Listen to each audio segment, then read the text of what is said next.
خالی تفریح ہے، ٹیبل ٹاک بنانے سے تو کوئی فائدہ نہیں ہے کہ مزاحن اور یہ کرے. سوال وہ کرو جس کے جواب سے آپ کی زندگی کو کچھ ملے. سمجھے؟ مگر پہلے کے بزرگ سوال کوئی کیسا بھی کرتا تھا خفا نہیں ہوتے تھے. اگر جواب مناسب دیا نہیں تو کچھ سمجھا دیا. آج تو سوال کرنا بھی مشکل ہوتا، مگر سوال علم کی کنجی ہے. سوال آپ کو کرنا چاہیے. آپ کے علاقے میں علماء ہیں، فضلاء ہیں، اہل علم ہے.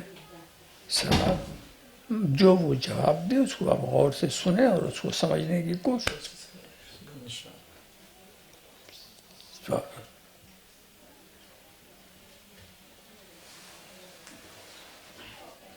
سوال کو کہا گیا مفتاح العلم، علم کی کنجی. کہیں آپ کو ذہن میں کچھ آیا، آپ نے سوال کیا اور صاف ہو گیا.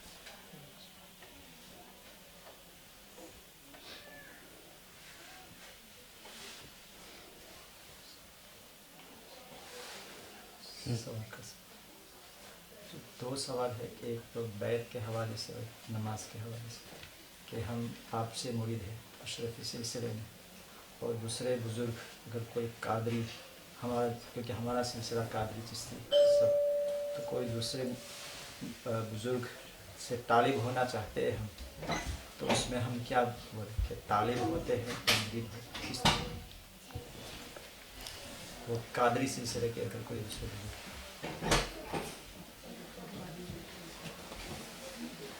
ایک تو ہوتا ہے سوال کا جواب اور ایک ہے اپنا ذاتی مشورہ. وہ سوال کے جواب سے اس کا تعلق نہیں، وہ مشورہ ہے. تو سوال کا جواب تو یہی ہے کہ جتنے بزرگ ہیں، جتنے سلسلے ہیں، وہ سب مقدر ہیں، محترم ہیں. یہ سب راستے ہیں. جتنے سلسلے ہیں کوئی سلسلہ منزل نہیں ہے، سب راستے ہیں. قادری سلسلہ، چشتی سلسلہ، سہروردی سلسلہ، نقشبندی سلسلہ. اب جب راستے پر چلنے کی بات آتی ہے تو آپ کیا کرتے ہیں؟ پہلے سارے راستے کو دیکھتے ہیں. جو آپ کو صرف اتنا دیکھنا پڑتا ہے کہ ہماری منزل کو جہاں ہمیں جانا ہے وہ کون سا راستہ لے جاتا ہے. اب آپ کی جو منزل ہے کون سا، اگر آپ نے کہا یہ چاروں راستے ادھر لے جاتے ہیں، بہت تو جس راستے پہ چاہو چلو. جب چاروں راستے وہیں لے جا رہے ہیں تو فکر کرنے کی بات ہی نہیں. سمجھا؟ اب یہ سوچیں آپ کہ بھئی کچھ بہترین راستے، چمچماتے ہوئے راستے، کچھ کھوبڑ کھابڑ والے راستے، اب آپ اس میں کچھ اچھے راستے پر چلنا چاہیں، چلیے، پہنچیں گے منزل تک، چاہے تیرتے ہوئے جائیں اور چاہے گرتے ہوئے جائیں، پہنچتا ہے منزل تک. منزل کو طے کیجیے کہ ان راستوں کے منزل اگر الگ الگ ہے تو ہم اس کے بعد نہیں چلتے، مگر اگر منزل ایک ہے تو کوئی پرواہ نہیں. تو یہ سارے بزرگوں کے راستے ہیں، ان کو راستہ سمجھیے. اسی لیے اس کو سلسلہ کہا جاتا ہے. راستے کی بات، یہ سب راستے ہیں. منزل کیا ہے؟ سب کی منزل گنبد خضرا. جو جاتا وہاں، جو جاتا ہے بن لے جاتا. کوئی دریا بن کے جاتا ہے، کوئی نالا بن کے جاتا ہے، کوئی کچھ بھی بن کے جاتا ہے، مگر جاتا وہیں. وہیں جاتا ہے، سارے دریا وہیں جاتے ہیں. سمندر اس کا مرکز ہوتا ہے نا، تو سب سمندری میں جاتے ہیں. نکلے کہیں سے بھی، چلے کہیں سے بھی، پہنچتے ہیں وہیں، پہنچتے وہی ہیں. اور سمندر کی خاصیت عجیب ہے، سب کو ختم کیے ہوئے، اس میں کبھی سیلاب نہیں آتا. اگر آج سیلاب آ جائے تو ساری دنیا غائب ہو جائے. اور یہ چھوٹے چھوٹے راستے دریا ہیں، ان میں آتا ہے خوب، کئی گاؤں بہ جاتے ہیں، کچھ ہو جاتا ہے. تو اس میں ظرف کی بات ہوتی ہے،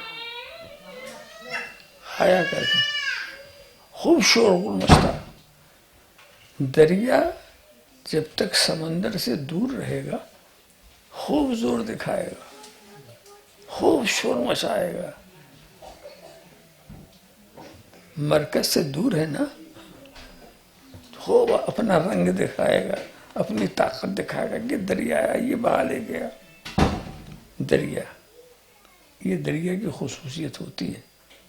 مگر جب یہی دریا بہتے ہوئے سمندر میں چلا گیا تو پتہ ہی نہیں چلتا کہ دریا گیا کدھر. یہ گنگا، یہ جمنا، یہ فلاں، یہ فلاں، کیا رنگ ہوا ہے راستے میں. مگر یہی سب جب سمندر میں مل گئے تو نہ وہاں کوئی گنگا ہے، نہ کوئی جمنا ہے، نہ کوئی گھاگرا ہے، نہ کوئی نرمدا ہے. سمندر میں مل گیا. اب سمندر ہی سمندر ہے سب، سمجھا. تو ہمارے بھی جو یہ سلسلے ہیں، یہ چشتی سلسلہ، یہ قادری سلسلہ، کب تک؟ جب تک مرکز سے دور ہے تو یہ نام ہے. یہ نقشبندی سلسلہ، یہ سہروردی، یہ شاذلی، یہ فلاں، یہ سب مبارک سلسلے ہیں. سب سلسلے والے سب وہیں لے جا رہے ہیں، سمجھے. مگر یہی سلسلے والے جب مدینہ پہنچتے ہیں تو وہاں کچھ نہیں نظر آتا کہ نقشبندی کدھر ہے، چشتی کدھر ہے. مرکز میں جب پہنچے تو ختم. پھر ایک مرکز ہے اور سب مرکز میں ڈوبنے والے ہیں. تو وہ جوش جذبہ، اور اس میں بھی مسئلے تھے. یہ دریاؤں میں پانی بھی اسی سمندر کا ہے. ٹھیک ہے، سیدھے سیدھے نہیں، پہاڑوں سے آ کے گرا ہوگا، آسمان سے بخار اٹھ کے آیا ہوگا، بارش ہوئی ہوگی، تو یہ بارش کا پانی بھی سمندری کا پانی ہے جو یہاں گر رہا. پھر یہاں سے ادھر ہی جا رہا، جہاں سے آیا ادھر ہی جا رہا. جب وہاں گیا تب اس کا سفر ختم ہوا. اب اس کو آگے نہیں جانا. تو سمندری کا تو معاملہ ہے.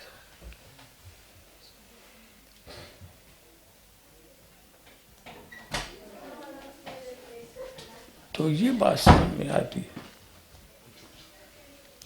ایک تو یہ ہوا، میں نے کہا کہ اس کا مطلب یہ کہ آپ کسی سلسلے سے بھی وابستہ ہونا چاہیں، مرید کی حیثیت سے یا طالب کی حیثیت سے، طلب تو ہے نا، سلسلے سے طلب تو ہے. یہ اس میں کوئی بات غلط نہیں ہے، آپ ہو سکتے ہیں. یہ تو رہا مسئلے کا رخ. اور مشورہ میں نے کہا تھا، مشورہ میں یہی دوں گا. یہ زمانے کو دیکھیے، یہ پرآشوب زمانہ. اس وقت جعلساز لوگ پھیلے ہوئے ہیں، آپ کو ان کو پکڑنے کی صلاحیت نہیں اور نہ لیاقت ہے. ایک سے ایک اداکار، ایک سے ایک کلاکار لوگ ہیں. تو اپنے ایمان کو بچانے کا راستہ اب صرف یہ ہے، یک در گیر محکم گیر. ایک در کو پکڑ لو اور مضبوطی سے پکڑ لو، ادھر ادھر مت جاؤ. یہ جلال الدین بخاری کا زمانہ نہیں ہے، یہ مخدوم سمنانی کا زمانہ نہیں ہے کہ وہ جتنے سلسلے سے چاہیں فیض حاصل کر لیں۔ اب خطرناک معاملہ سمجھا، اب غلط لوگ زیادہ آ گئے ہیں، صحیح لوگ کم ہو گئے، صحیح لوگ گوشہ نشین ہو گئے ہیں، غلط لوگ میدان میں ہیں۔ تو کہیں ایسا نہ ہو، تو کہیں ایسا نہ ہو کہ آپ صحیح کی تلاش میں کسی غلط کے ہاتھ لگ جائیں۔ یہ بات ہے، تو اپنے کو بچاؤ۔ اگر اللہ نے کوئی صحیح راستہ آپ کو دے دیا، صحیح منزل پہنچا دی، بس اسی کو پکڑے رہو، وہی آپ کے لیے کافی، اور اس کو سب سے اچھا سمجھو تم۔ اسی لیے یہ چشتی سلسلہ کیا ہے، قادری، سارے سلسلے محترم ہیں، اور اس میں ایک شخصیتیں ہیں، ان میں کبھی مقابلہ بزرگوں میں مت کرنا۔ ہاں، یہ بزرگوں میں مقابلہ نہیں کرنا، یہ اچھے ہیں، وہ برے ہیں، یہ کم ہیں، وہ زیادہ ہیں۔ ارے بھائی، یہ سب تو خدا جانتا ہے، تو خدا کا کام تو کیوں کرتا ہے؟ کون اچھا ہے، کون برا ہے، کون کیسا ہے، ٹھیک اتنا مان لو کہ وہ صحیح ہو، دیندار ہو، مسلمان ہو، گمراہ نہ ہو، بس اب مطمئن ہو جاؤ، مطمئن ہو جاؤ، ہماری کوئی فکر نہیں۔ اس کا امتحان لینے کے لیے مت جاؤ۔ تو اس میں آج کے دور میں یہ اندیشہ بہت ہے، اسی لیے سوچنا ہے پہلے ہی سوچ لو، کسی کو پکڑنا ہے پہلے ہی پکڑ لو، اور یک در گیر محکم گیر۔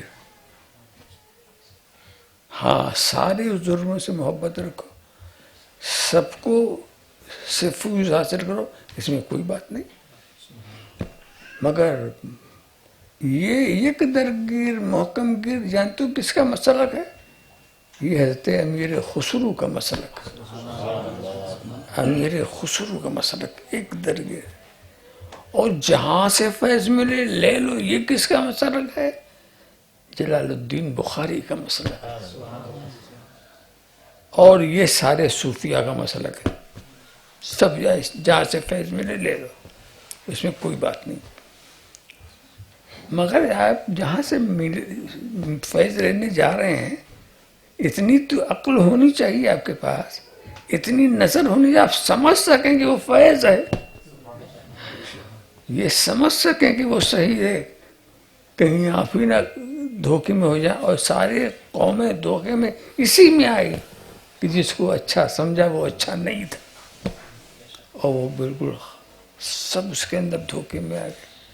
تو حضرت امیر خسرو کا یک درگیر محکم گیر، ایک در کو، ارے جنتی میں تو جانا ہے، ایک در سے پہنچ جاؤ چاہے دو در سے، میں کیا فرق؟ اس چکر میں کیوں ہے کہ اس راستے سے جو راستہ صحیح ہے، درست ہے، اس راستے پر چلیں اور پہنچ جائیں۔ ہاں، غلط راستے پر چل کر کے آپ پہنچیں گے ہی نہیں، تو اس پر چلنا بھی نہیں چاہیے۔ حضرت امیر خسرو بہت محبوب مرید تھے، محبوب الہی کے، بہت چاہتے تھے، محبوب الہی بھی ان کو بہت چاہتے تھے، بہت چاہتے تھے۔ تو ایک مرتبہ حضرت امیر خسرو محبوب الہی کی بارگاہ میں کچھ تاخیر سے پہنچے۔ خسرو کہاں تھے؟ کہا میں آ تو رہا تھا ادھر ہی، راستے میں ایک ہجوم ملا مجھ کو، میں نے پوچھا کیا ہے؟ میں نے کسی بزرگ کا انتقال ہو گیا، ان کا جنازہ جا رہا۔ میں نے کہا چلو میں بھی کاندھا دے دوں، کاندھا دینا تو سنت ہے۔ اب وہ مہاراج دینے کے لیے مگر ایسا دھکم دھکے میں لگے، بڑی دیر میں مشکل سے حضرت کا جو جنازہ تھا اس کے نیچے پہنچ گئے، وہاں تک پہنچ گئے یا اس کے قریب، اندر نہیں. جب اتنا دھکم دھکا تو کہاں اندر پہنچے ہوں گے، مگر قریب تک پہنچے، ایسی پوزیشن تھی کاندھا دے سکے. وہیں ایک شخص نے ان کو کہہ دیا، ارے صاحب یہ بزرگ تھے، انہوں نے کہا ہے جو میرا کاندھا دے گا وہ جنتی ہے. اب حضرت نے کہہ دیا ہوگا، بزرگ ہیں، ان کا کہنا بھی وزن رکھتا ہے. تو حضرت امیر خسرو رک گئے تھے کاندھا دینے کے لیے. کاندھا دینا کوئی بری بات نہیں تھی، ایک سنت کی ادائیگی تھی. مگر جب یہ سنا کہ اس نے یہ کہ جنت ہم کو مل جائے، تو حضرت امیر خسرو نے کہا میں نے کاندھا دیا ہی نہیں، اور پلٹ آیا. تو محبوب الہی نے کہا کہ حضرت، محبوب الہی سے نے کہا خسرو کاندھا دینے میں کیا حرج تھا؟ کہا حضور میں دینے ہی کے لیے تو قریب گیا تھا، مگر جب یہ سنا کہ ان کی وصیت ہے کہ جو مجھے کاندھا دے دے گا وہ جنتی ہے، تو میں نے یہ سوچا مجھے وہ جنت نہیں چاہیے جو ان کے کاندھا دینے سے ملے، مجھے تو وہ جنت چاہیے جو آپ کے قدموں سے ملے. جنت میں اگر انہوں نے کہا تھا خسرو مرد ہوئے تھے نظام الدین سے، جنت ملی مجھے میرے کاندھا دینے سے، تو میں کیا کہوں گا؟ تمہیں جنت تو ملی میرے کاندھا دینے سے. تو ان کی سوچ الگ تھی، ان کا انداز الگ تھا. تو یہ وہ تھے، ایک درگیر محکم گیر والے تھے حضرت، اور محبوب الہی نے ان کو سینے سے لگا لیا. ایسے ہی بزرگ حضرت شرف الدین یحییٰ منیری، ان کا ایک مرید ڈوب رہا ہے اور آواز لگا رہا بچاؤ بچاؤ. تو ایک ہاتھ بڑھا، لاؤ اپنا ہاتھ میرے ہاتھ میں لاؤ. تو پوچھتے ہیں آپ ہیں کون؟ کہ میں خضر ہوں. حضرت خضر آئے، میں خضر ہوں، لاؤ میں بچاتا ہوں. تو اس عالم میں وہ کیا جواب دیتے ہیں، یہ ہاتھ تو میں نے شرف الدین یحییٰ منیری کو دے دیا ہے، اب آپ کو دیتے ہوئے شرم آتی. تو یہ اپنی انفرادی سوچ ہے، اس کا بڑا مقام ہے، اس کا بڑا فیض ہے جس کو اس کا فیض ملے. تو یہ تھے ایک درگیر محکم گیر، ایک در کو پکڑ لو. آخر آپ دوسرے سے مرید کیوں ہو رہے ہیں یہی بتا دیجیے. کیا دھڑکا ہے؟ کیا پیر آپ کی نجات نہیں کرا سکے گا؟ کیا شفاعت نہیں کرا سکے گا؟ اور یاد رکھیے یہ سلسلے بڑی بابرکت ہوتے ہیں. ایک پیر کا معاملہ نہیں رہتا، جس کے ہاتھ پر آپ نے ہاتھ رکھا وہی آپ کا پیر نہیں ہے، اس سلسلے کے سارے بزرگ آپ کے پیر ہیں. سارے بزرگ آپ کے پیر ہیں. یہ جو پیر جس کو آپ نے ہاتھ پکڑا جانتے ہو کیا کرے گا؟ آپ کو آپ کی سفارش وہ خود نہیں کرے گا، آپ کو بارگاہ الہی میں پیش کرے، نہیں لے جائے گا، اپنے پیر کے پاس لے جائے گا. وہ کیا کریں گے؟ وہ اپنے پیر کے پاس لے جائیں گے. وہ کیا کریں گے؟ وہ اپنے پیر کے پاس چلے جائیں. ایسے ہی ہر جگہ سے ہوتے ہوئے آپ اللہ کے رسول کی بارگاہ میں پہنچیں گے، اللہ کے رسول شفاعت فرمائیں گے. تو اس طرح سے آپ پہنچیں گے اللہ کے رسول کی وہاں وہ شفاعت فرمائیں گے. سب سے پہلے شفاعت تو حضور ہی کریں گے, وہ نہیں کریں گے تو کوئی کرنے والا نہیں. سرکار شفاعت فرما دیں گے, شفاعت کا دروازہ کھول دیں گے, پھر کوئی بھی نیکی آپ نے کی ہے آپ سفارش, جس کو رب چاہے گا, جس کا چاہے گا وہ سفارشی بنا دے گا. سمجھے؟ تو اس میں اس دور میں بہتر یہی ہے کہ بہت زیادہ پیروں کی لسٹ, لمبی لسٹ بنانے کی ضرورت نہیں ہے. جس سے ایک سے ہو گئے اور مطمئن رہیے, اور یہ سمجھیے کہ صرف یہی ہمارا پیر نہیں ہے, اس سلسلے کا ہر بزرگ میرا پیر ہے. سمجھا؟ اور یہ بھی آپ سمجھ لیں کہ جب ہر بزرگ پیر ہو گیا آپ کا نا, تو سب کی نظر, سب کی توجہ آپ کی طرف رہے گی. یہ نہ سمجھیے کہ اور توجہ کام آئے گی. اگر یہ پیر آپ کے کام نہیں آیا, اس کا پیر کام آئے گا. یہ نہیں آیا تو ان کا پیر کام آئے گا, وہ نہیں آیا تو ان کا پیر کام آئے گا. تو غوث جیلانی کس کے سلسلے میں, خواجہ اجمیری کس کے سلسلے میں؟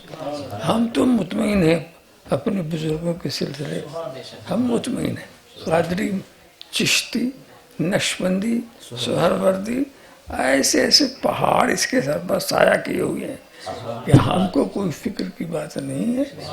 وہ تو وہاں کا سب سلسلہ وار کوئی نہ کوئی کام آئے گا ہی.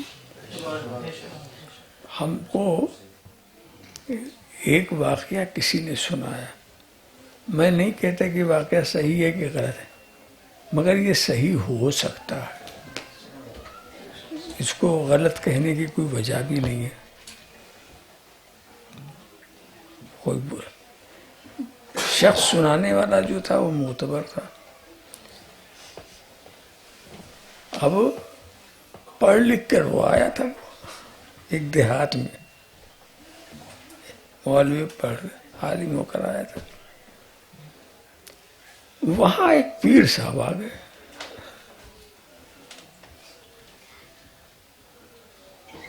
اور سیدھے سادے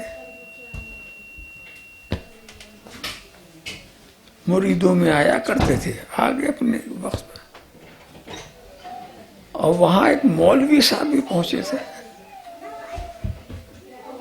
مولوی صاحب جو تھے وہ ایک بہت بڑے بزرگ کے مرید تھے,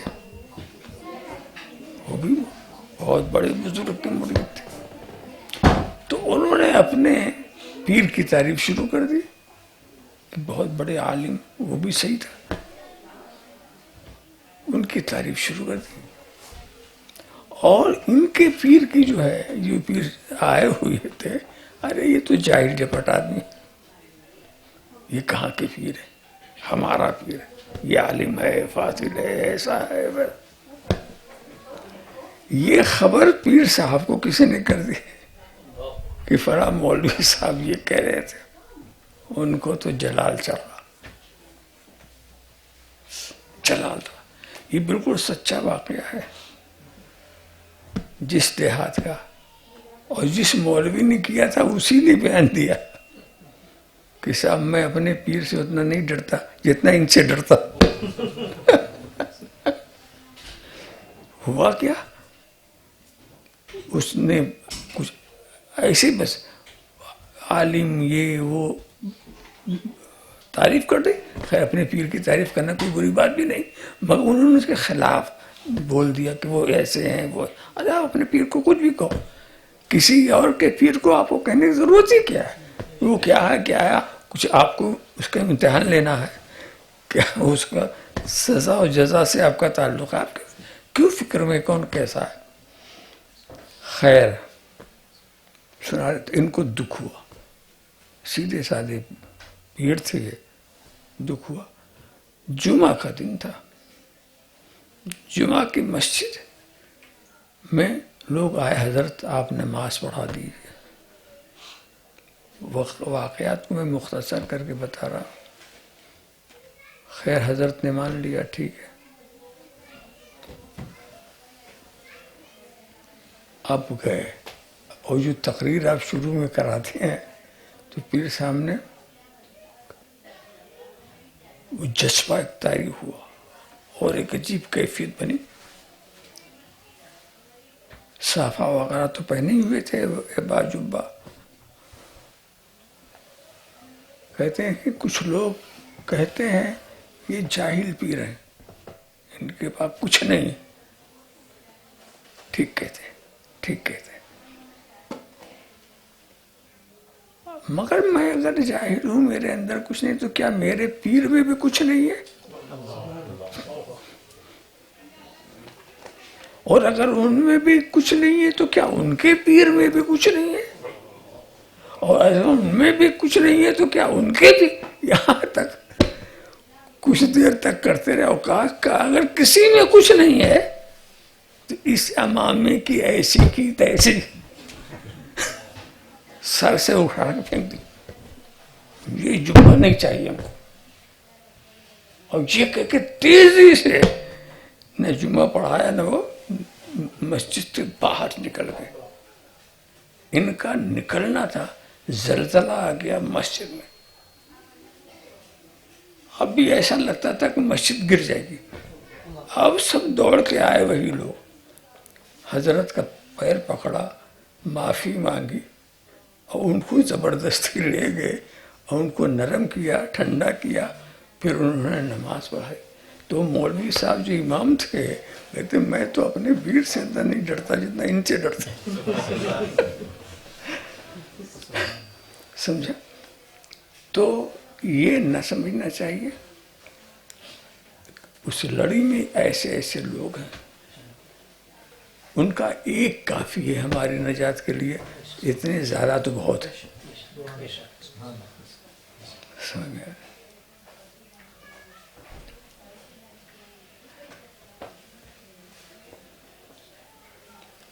اللهم إنا نعوذ بفضلك القديم وتولك العظيم ولطفك الأمين. اللهم ادفع عنا البلاء والوباء والمرض والألم برحمتك عبادك المقربين من الأنبياء والمرسلين والشهداء والصالحين والأبدال والأبدال أجمعين. إن الله وملائكته يصلون على النبي يا أيها الذين آمنوا صلوا عليه وسلموا تسليما.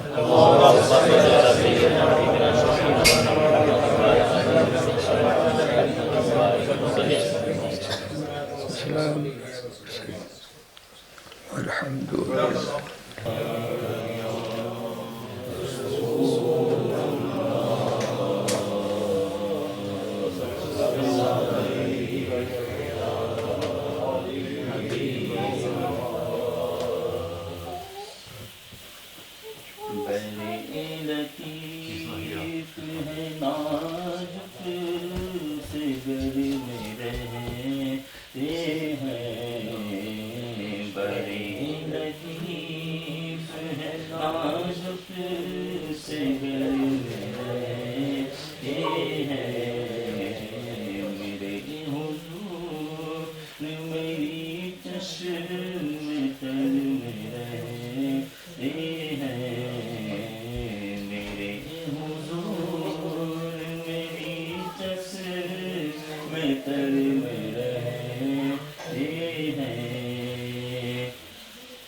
ہمارے دل میں ہمارے جگر میں رہتے ہیں، ہمارے دل میں ہمارے جگر میں رہتے ہیں،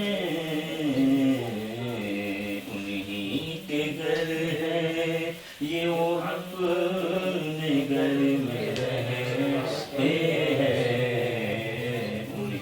کے گھر ہے یہ وہ اپنے گھر میں رہتے ہیں، میرے حضور میری چشم تر میں رہتے ہیں.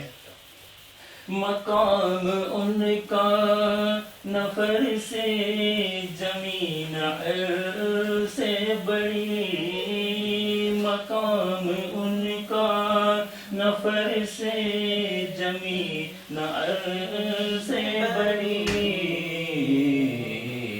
وہ اپنے چاہنے والوں کے گھر میں رہتے ہیں، وہ اپنے چاہنے والوں کے گھر میں رہتے ہیں، میرے حضور میری چشم در میں رہتے ہیں۔ یہ واقعہ ہے لباس بشر بھی دھوکا ہے، یہ واقعہ ہے لباس بشر بھی دھوکا ہے، یہ معجزہ ہے لباس بشر میں رہتے ہیں، معجزہ ہے لباس بشر میں رہتے ہیں، بڑے لطیف ہے نازک سے گھر میں رہتے ہیں، ملائکہ بھی عقیدت سے دیکھتے ہیں انہیں، ملائکہ بھی عقیدت سے دیکھتے ہیں انہیں،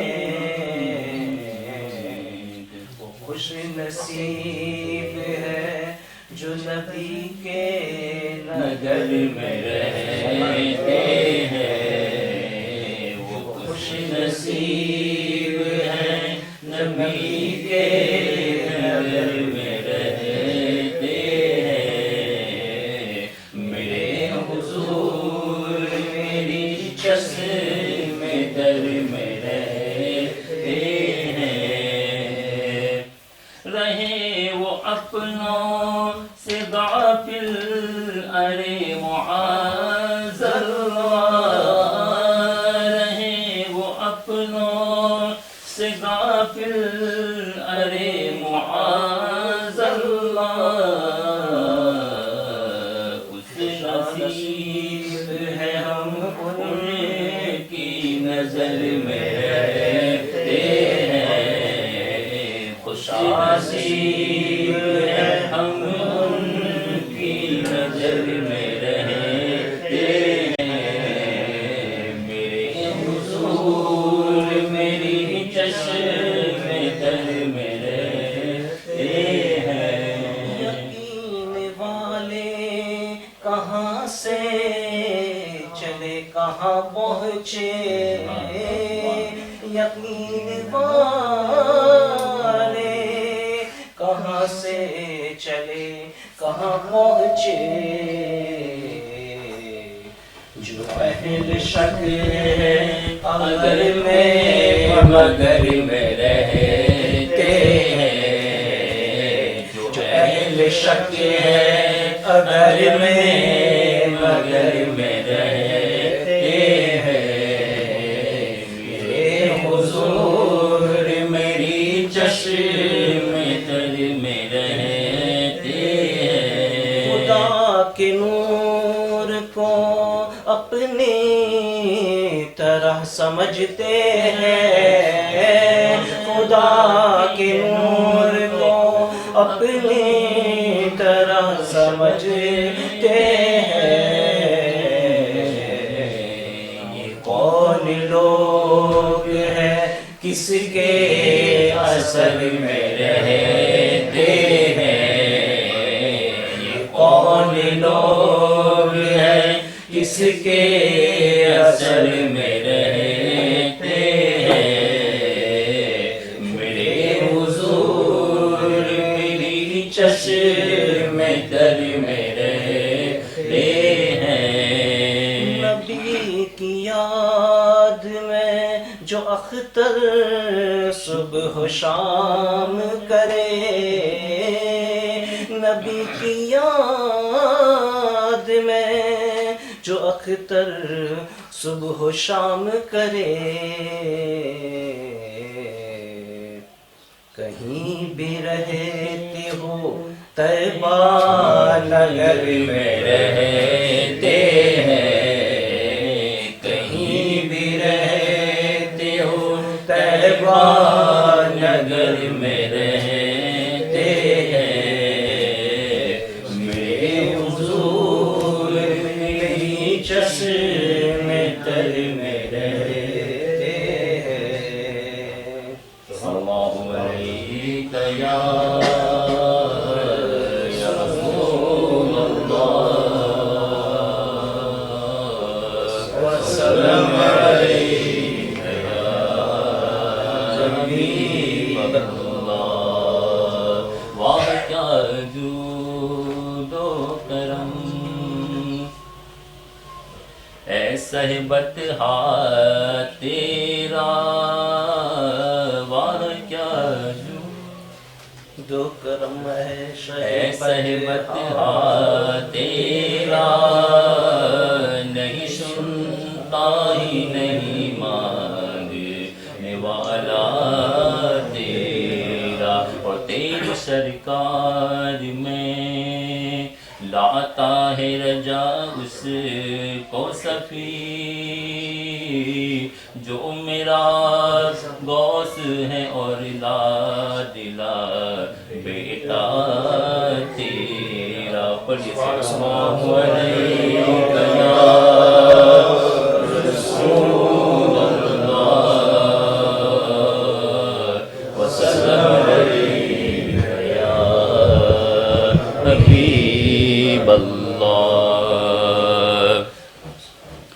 پھر کے گلی گلی تباہ ٹھوکر شب کی کھائے کیوں، پھر کے گلی گلی تباہ ٹھوکر شب کی کھائے کیوں، دل کو جو عقل دے خدا تیری گلی سے جائے کیوں، دل کو جو عقل دے خدا تیری گلی سے جائے کیوں، رخصت قافلہ کا شور گس سے ہمیں اٹھائے کیوں، رخصت قافلہ کا شور گس سے ہمیں اٹھائے کیوں، سوتے ہیں ان کے سائے میں کوئی ہمیں جگائے کیوں، سوتے ہیں ان کے سائے میں کوئی ہمیں جگائے کیوں، ہم بھی مدینہ جائیں گے سرکار جب بلائیں گے، ہم بھی مدینہ جائیں گے سرکار جب بلائیں گے، یاد حضور کی قسم غفلت ایس ہے ستم، یاد حضور کی قسم غفلت ایس ہے ستم، خوب ہے قید غم میں ہم کوئی ہمیں چھڑائے کیوں، خوب ہے قید غم میں ہم کوئی ہمیں چھڑائے کیوں، ہم بھی مدینہ جائیں گے سرکار جب بلائیں گے، ہم بھی مدینہ جائیں گے سرکار جب بلائیں گے، اللہم صلی علی سید سیدنا محمد اللہم صلی علی سیدنا اللہم صلی علی سیدنا دیکھے کہ حضرت گنی پل پرے فقیر بھی دیکھے کہ حضرت گنی پل پرے فقیر بھی چھائی ہے اب تو چھاونی حسر ہی آ نہ جائے کیوں چھائی ہے اب تو چھاونی حسر ہی آ نہ جائے کیوں ہم بھی مدینہ جائیں گے سرکار جب بلائیں گے ہم بھی مدینہ جائیں گے سرکار جب جانے ہیں اس صلی علی سیدنا محمد اللہم صلی علی سیدنا محمد جانے ہیں عشق مصطفیٰ روز فضو کرے خدا جانے ہیں عشق مصطفیٰ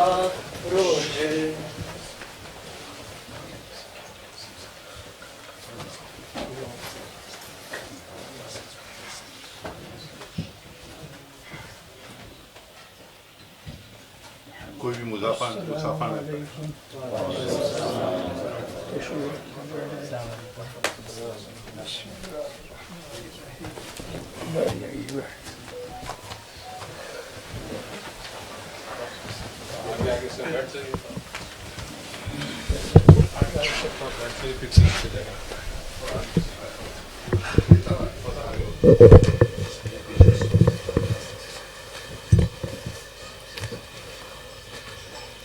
یہ کیا پڑھ رہے تھے سر؟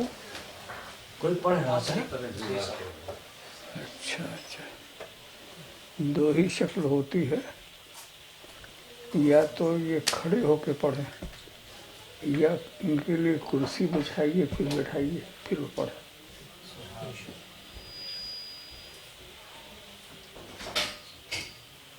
جو پڑھ رہے تھے اس کو پڑھنا جو بھی پڑھنا ہو یا تو کھڑے ہو کے پڑھیے یا کرسی پر بیٹھ کے پڑھیے ادھر آ جائیں ادھر وہ جانتے ہیں کہ وہ آپ کے لیے نہیں کہہ رہے آپ ایسے نعت شریف نیچے بیٹھ کے پڑھیں ہم لوگ اوپر بیٹھے رہیں یہ مناسب شکل نہیں ہے کھڑے ہو کے پڑھنے میں کچھ نہیں اذان لوگ کھڑے ہو کے دیتے ہیں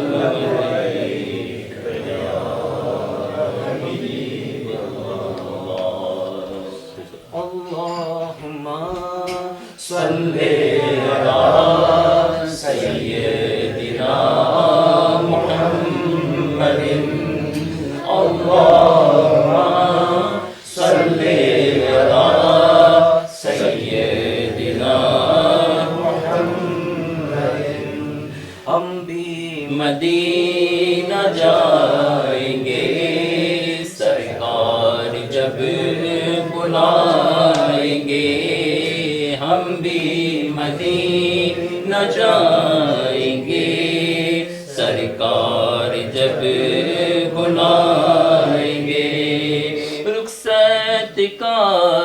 قافلہ کا شور گس سے ہمیں اٹھائے کیوں، رخصت قافلہ کا شور گس سے ہمیں اٹھائے کیوں، سوتے ہیں ان کے سائے میں کوئی ہمیں جگائے کیوں، سوتے ہیں ان کے سائے میں کوئی ہمیں جگائے کیوں، ہم بھی مدینہ جائیں گے سرکار جب بلائیں گے، ہم بھی مدینہ جائیں گے سرکار جب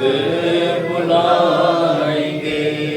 اللہم صلی علی سیدنا محمد، اللہم صلی علی سیدنا محمد، یاد حضور کی قسم غفلت ایس ہے ستم، یاد حضور کی قسم غفلت ایس ہے ستم، خوب ہے قید غم میں ہم کوئی ہمیں چرائے کیوں، خوب ہے قید غم میں ہم کوئی ہمیں چرائے کیوں، ہم بھی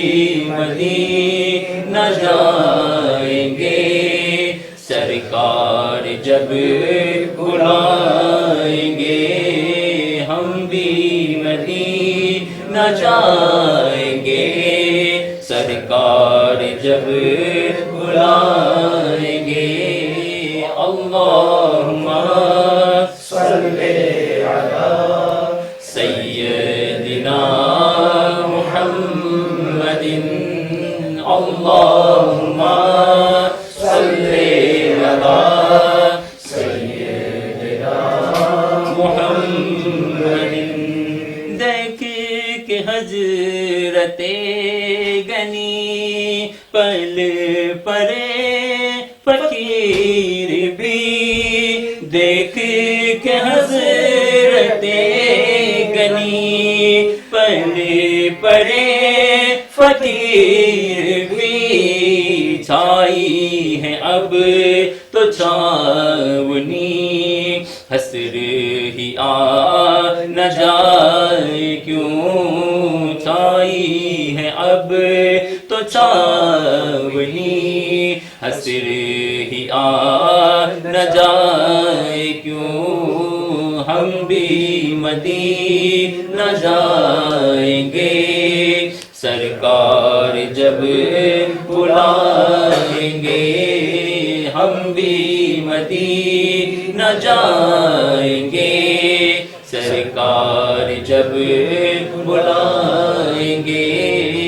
اللہم صلی علی سیدنا محمد، جان ہے اس کے مصطفیٰ روز فجو کرے خدا، جانے ہے اس کے مصطفیٰ روز فجو کرے خدا، جس کو ہو درد کا مجا ناز دوا اٹھائے کیوں، جس کو ہو درد کا مزہ ناز دوا اٹھائے کیوں، ہم بھی مدینہ جائیں گے سرکار جب بلائیں گے، ہم بھی مدینہ جائیں گے سرکار جب بلائیں گے وہ جو نہ تھے تو کچھ نہ تھا وہ جو نہ ہو تو کچھ نہ ہو وہ جو نہ تھے تو کچھ نہ تھا وہ جو نہ ہو تو کچھ نہ ہو جان ہے وہ جہان کی جان ہے تو جہان ہے جان ہے وہ جہان کی جان ہے تو جہان ہے ہم بھی مدینہ جائیں گے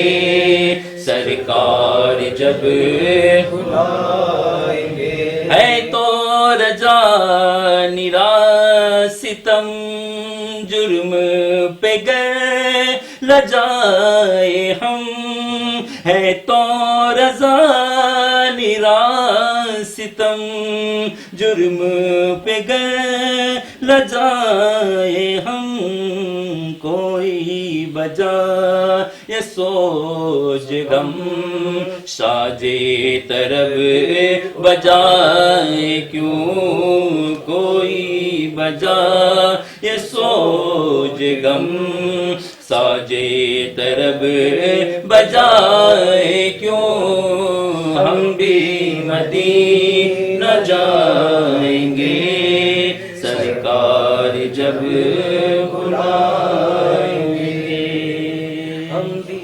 مدینہ جائیں گے سرکار جب بلائیں گے